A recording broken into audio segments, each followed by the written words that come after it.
அஸ்ஸலாமு அலைக்கும் friends, welcome to அழகான சமையலறை. இன்றைக்கி நம்ம ரொம்பவே ஈஸியான பிரேக்ஃபாஸ்ட் ரெசிபி தான் ஃப்ரெண்ட்ஸ் பார்க்க போகிறோம். இட்லி தோசை மாவு இல்லாத காலை வேளைகளில் என்ன பிரேக்ஃபாஸ்ட் செய்கிறதுனே ரொம்ப குழப்பமாக இருக்கும். அந்த மாதிரி சமயத்துகளில் இந்த மாதிரி ஈஸியான பிரேக்ஃபாஸ்ட் செய்யலாம் ஃப்ரெண்ட்ஸ். வாங்க எப்படி செய்கிறதுன்னு பார்க்கலாம். அதுக்கு முன்னாடி நம்ம சேனல் அழகான சமையலறையை இன்னும் நீங்கள் சப்ஸ்கிரைப் பண்ணலைன்னா சப்ஸ்கிரைப் பண்ணி கூடவே பெல் பட்டனையும் கிளிக் பண்ணிக்கோங்க ஃப்ரெண்ட்ஸ். ஃபஸ்ட்டு ஒரு கப் சேமியா, 3/4 கப் புழுங்கல் அரிசி எடுத்திருக்கேன் ஃப்ரெண்ட்ஸ். புழுங்கல் அரிசியை 2 மணி நேரத்துக்கு முன்னாடியே ஊற வச்சுட்டேன். இப்போ சேமியா ரோஸ்டட் சேமியாங்கிறதுனால நான் திரும்ப வறுக்கலை. நீங்கள் வேணும்னா 2 நிமிஷம் வறுத்து எடுத்துக்கோங்க. அதில் ஒரு 3/4 கப் அளவு தயிர் சேர்த்துக்கிறேன். அதுக்கப்புறம் பொடியாக கட் பண்ண பச்சை மிளகாய் 2, கொஞ்சம் கொத்தமல்லி, கொஞ்சம் கருவேப்பிலை எல்லாத்தையுமே பொடிசாக கட் பண்ணி இதில் சேர்த்துக்கிடுவோம். அதுக்கப்புறம் ஒரு 1/2 ஸ்பூன் சீரகம் சேர்த்துருக்கேன். சீரகம் சேர்க்கறதுனால அந்த ஃப்ளேவர் ரொம்பவே நல்லாயிருக்கும் ஃப்ரெண்ட்ஸ்.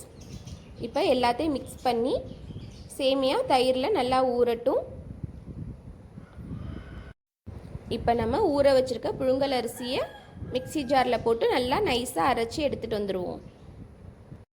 இப்போ அரைச்சாச்சு, அதையும் இந்த சேமியாவோடு சேர்த்துக்கிடுவோம்.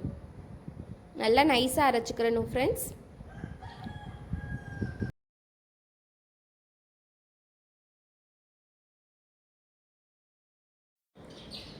இதுக்கு தேவையான அளவு இப்போ உப்பு சேர்த்துக்கிடுவோம். உப்பு சேர்த்து நல்லா மிக்ஸ் பண்ணதுக்கப்புறம் மிக்ஸி ஜாரை கழுவி அந்த தண்ணியை இதில் சேர்த்துக்கிடுவோம் ஃப்ரெண்ட்ஸ். இது நல்லா தண்ணியாக தான் இருக்கணும்.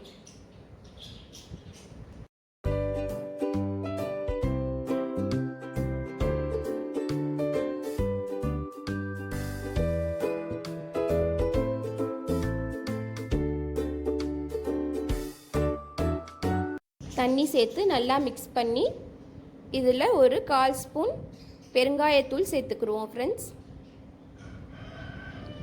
இதையும் சேர்த்து நல்லா மிக்ஸ் பண்ணி இது ஒரு 1/2 மணி நேரம் அப்படியே ஊறட்டும். இப்போ 1/2 மணி நேரம் ஆயிடுச்சு. தோசைக்கல்லை அடுப்பில் வச்சு தோசையாக ஊற்றிக்கிடலாம். மாவு நல்லா தண்ணியாக இருக்கணும் ஃப்ரெண்ட்ஸ், அப்போ தான் நல்லா கிறிஸ்பியாக வரும் தோசை. மாவு கெட்டி ஆயிடுச்சுன்னா திரும்ப கொஞ்சம் தண்ணி ஊற்றி கலந்துட்டு தோசை ஊற்றுங்க ஃப்ரெண்ட்ஸ். அப்போ தான் தோசை நல்லா கிறிஸ்பியாக டேஸ்ட்டாக இருக்கும். இப்போ 2 பக்கமும் நல்லா திருப்பி போட்டு தோசை நல்லா வெந்துருச்சு. இப்போ தோசையை எடுத்துடலாம். இந்த தோசையோட தேங்காய் சட்னி, தக்காளி சட்னி, சாம்பார் எது வேணாலும் வச்சு சாப்பிட ரொம்பவே டேஸ்ட்டாக இருந்துச்சு ஃப்ரெண்ட்ஸ். நீங்களும் இதே மாதிரி செஞ்சு பார்த்து டேஸ்ட் எப்படி இருந்துச்சுன்னு கமெண்ட்ஸில் சொல்லுங்கள். இதுபோல் இன்னும் பல வீடியோக்களுக்கு நம்ம சேனல் அழகான சமையலறையை சப்ஸ்கிரைப் பண்ணி கூடவே பெல் பட்டனையும் கிளிக் பண்ணிக்கோங்க ஃப்ரெண்ட்ஸ்.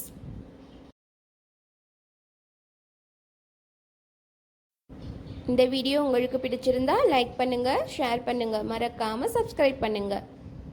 தேங்க்யூ.